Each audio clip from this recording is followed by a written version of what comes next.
Welcome back to the Run Radio podcast. My name's Trina, and the artist spotlight today is shining on D Moore. Welcome. Thank you so much for having me. We have added Compromise to our playlist, just added It's All Free. Those are both great songs. So tell me about your writing process, how long you've been in music, all the good stuff. Yeah, so thank you so much. That makes me feel good as a new artist when my art is out and it's received well. My writing process, uh, I started just as an outlet when I was working in education as a teacher, as something creative to do as a ninth grade English teacher and then college counselor. And then when I left, I realized that I really enjoyed the process of writing music, and I wanted to just create something that I felt was missing now. There's really not too many artists that focus on that upbeat love kind of vibe, and that's what I was really raised on. So I wanted to, especially for the 50th anniversary of hip hop, if I'm gonna bring my stamp in, be a Queens artist, I might as well do it that way. So yeah. Awesome. Well, who were some of your influences? Oh yeah, so immediately LL Cool J. Yes. um, I think you could probably hear that. 50 Cent, but also artists like Prince, Michael Jackson, the way that they and It's All Free, the way that whole music arrangement kind of has a nice like New Jack swing kind of feel to it a little bit. And then it really stems from like artists like Prince that are really just masterminds with music, or even like Michael Jackson. So I'm just a really big music person. So I try to, as my project comes out, Romance Rap, the full EP, you'll hear a different range of influences in hip hop and how they shaped me. It's All Free. I mean, you get that first beat and you just know it's going to be something you can get into. And I've listened to a lot of music, and you can often quickly get into a song or know you're going to have to listen to it a little longer to see if it's going to vibe. And this one vibes right away. It I love it. How come you decided to, are you still involved in teaching at all? Is that something that is still, near and dear to your heart, or did you just make a complete 180 from it? Yes, I feel like once a teacher, you're always a teacher in some capacity, whether it's in my art. I don't formally work in education right now. I left last September. I got signed for acting and modeling actually during COVID. Oh, So it's been my pleasure to be able to do that, um, and not work in education at the moment. But yeah, when you feel it and you hear that vision, I mean, you hear that call from above in your head, you either answer it or you ignore it. And I'm very grateful that I had the opportunity to follow my dreams and put it out. So. what's it kind of for look like for you kind of moving forward? I mean, it sounds like you've got a lot of opportunities and ways you can go. How are you seeing it over the next year or 2 years and going down the road? Yeah, so this is the time as an artist I have to hit the pavement. So far for me, Europe has been streaming wise, it's been like a major market. So I definitely want to be able to ideally get over there and build a fan base. Also build a fan base here, get my name out there, hop on stage, meet people, uh, and hopefully go on from releasing my EP to finishing a whole album. So yeah, it's a lot of fun, exciting times right now. Are you doing all of the work and production yourself? So I did produce most of it. I wrote all the songs on it. I arranged it. It was definitely a project near and dear to my heart. Harsh Brown, actually, he was the main producer on It's All Free. He's a musical genius, 90s artist, but how he's able to bring music into it and how we were able to collaborate. But so far, a lot of it has just been me and my ear. And to my surprise, I'm like, oh, wow, I can actually do this. So it's I'm excited to see what more things I have hidden in this brain of mine, musically, to share with the world. Was music something you were always interested in growing up? Yes, I was always interested in music. I was raised around it. Um, from the 90s group Intro. One of the members is a close friend of my father.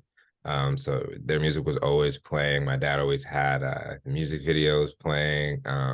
It was just something that I knew I wanted to do, but I didn't have the confidence Hmm. necessarily to start. It takes it takes a lot of confidence to be able to do this. It's a certain level of vulnerability to write something, create your own art, and put it out to the world for people to have opinions on. And that took me a longer time, I guess, in my life to be able to get to that place of comfort. But once I got there, there's no looking back. You Nice. put it out, and then you keep going. So it was always something I was around, but finally, I'm at the point where I'm able to express myself musically to the world. Do you have a certain writing process that you do?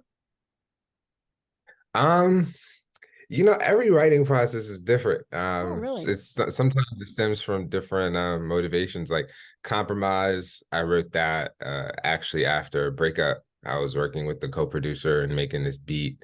And I remember I was like, I want to make my Around the Way Girl. And that was kind of like my inspiration for the beat. But then when I got upstairs and I was just like writing to it, the feelings that was on my heart kind of took over, and then the song Compromise was written. And then It's All Free. That was actually the very first song I ever wrote in my entire life. Hmm. And that was actually me just sitting at a bar one day while there was like an open mic, and I just got this hook. And I was like, okay, I'm gonna write this down, and then I just built the song out. So I feel like when it hits, it hits. It could be on a plane, it could just be walking. Um, so yeah, I have a very random songwriting process. It can't be forced. Yeah, absolutely. Do you have a lot of live performances coming up? Yeah, so I actually have a date coming up to be confirmed in November. Um, Horace Brown is actually going to be performing in Switzerland, in Denmark in November. So we're in talks of possibly getting me out there as well. So there's some dates coming up to be confirmed, but yeah, I don't want to put it out too early, but yeah. I like that you enjoy kind of staying in a positive space. Do you ever find that hard to do? Very. Yeah. I think this is where I lean on my tribe, my family, to keep me motivated. It's very difficult, especially since I'm doing something different musically. I didn't want to do what everybody else was doing. That wasn't necessarily true to me. And whenever you do something different, there's always going to be an immense amount of blowback or opinions because you're following your own path.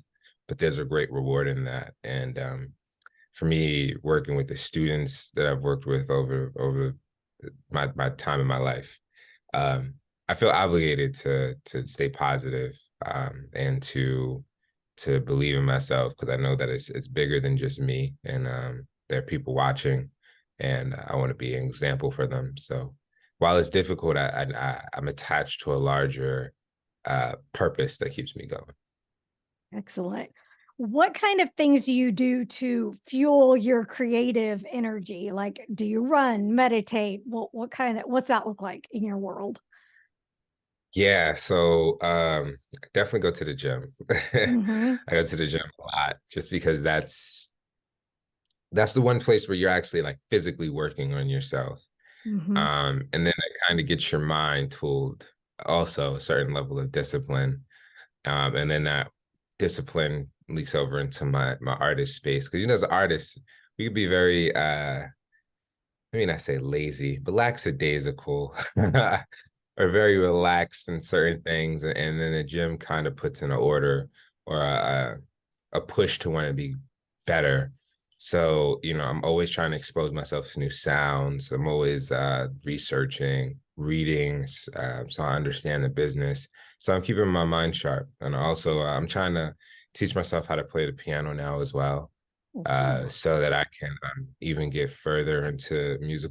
I brought a music theory book because I wanted to understand the process of music. I know I have the ear for it already.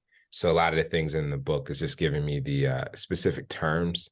But I feel like as an artist, it's good to just have that kind of simple knowledge. Mhm. So yeah, I'm just trying to get further into my artist to grow and really do the profession of music justice, not doing it for popularity, but for the love of the art. Yeah. Yeah, very much so. What does it look like for you in terms of being an independent artist versus signing with someone? Do you want to stay forever independent? What's that vision for you? Uh, I know, it's a big question. wow. Yeah, that's a good question because my initial answer was no, I don't want to be independent forever. When you're independent, you got to wear so many different hats. Um, but there is a reward to being able to stay independent. But for me, if I'm able to be in a space where I could just create, and that's where I'm able to put most of my time into, oh my God, what I'd be able to create would be insane.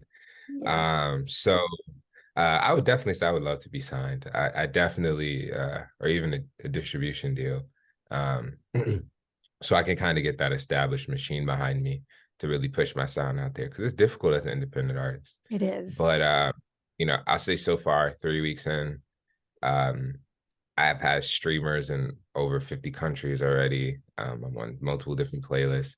So putting into perspective, it's like, wow, as an independent artist, someone who nobody knows, I'm able to put my fingerprint around the world, but I also know what you're up against and how much more extraneous that process could be. So hopefully there's a deal that I can that'll be perfect and ideal for me coming soon, hopefully.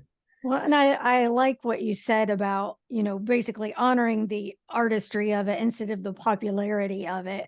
What would you say to the other people out there that are, I mean, hustling for lack of a better word to, make their music, do the day job and all of the things? What would you say to that person to kind of help keep their encouragement up? Don't give up, but also try to find ways to um, you know optimize your time because if when you're an indie artist, unfortunately in this day and era, they want you to be everything. They want you to be a content creator. They want you to be a marketing genius. And it's like, all right, I could spend all my time doing 15, 30-second reels, or I could be working on songs, or we're kind of as artists now, if you want to be popular, you're gonna have to tend to a certain audience, or you're gonna have to continue to get more extreme because that's the nature of popularity. You have to I didn't get constantly. that. Oops, Could you sorry. try again? Serious button in my conversation. uh, but you kind of have to keep being more extreme or doing more things to get people's attention. And I think previously your art was supposed to be the thing to do that. And I know there's a balance, but for those out there that really do care about the music and you're juggling a lot of things, just believe that there's space for you. You just got to find the right audience and find the right tactics through research to be able to best use your time to get your music out there. It's not impossible, it's difficult, but if you're meant to do it, you'll do it, as I'm trying myself. I know. I mean, there's a lot of noise, but they say there's room for everybody. So it seems like you're definitely finding your tribe, your way, your village. And I wish you all the luck. Please come back when you've got your EP ready to go. Let's talk about it. I'm excited to follow along your journey. You have such a bright energy about you. Thank you for sharing that with us today. I appreciate it very much. Tell everyone where they can go to keep up with you and find your music. Yeah. So firstly, thank you so much for taking the time out of your day to speak to me. As a up and coming artist, moments like these are definitely very important, and I don't take them for granted. So thank you Thank so you. much, and for everyone who took the time out to listen. You can find me on Instagram at d.moreofficial, and you could find me on all streaming platforms, d.more, and stream up my singles Compromise featuring Horace Brown, and it's all free. And I have my full EP coming out soon. So thank you so much. Thank you so much. Be sure you're listening and watching to hear D Moore and other great independent artists at runradio.net.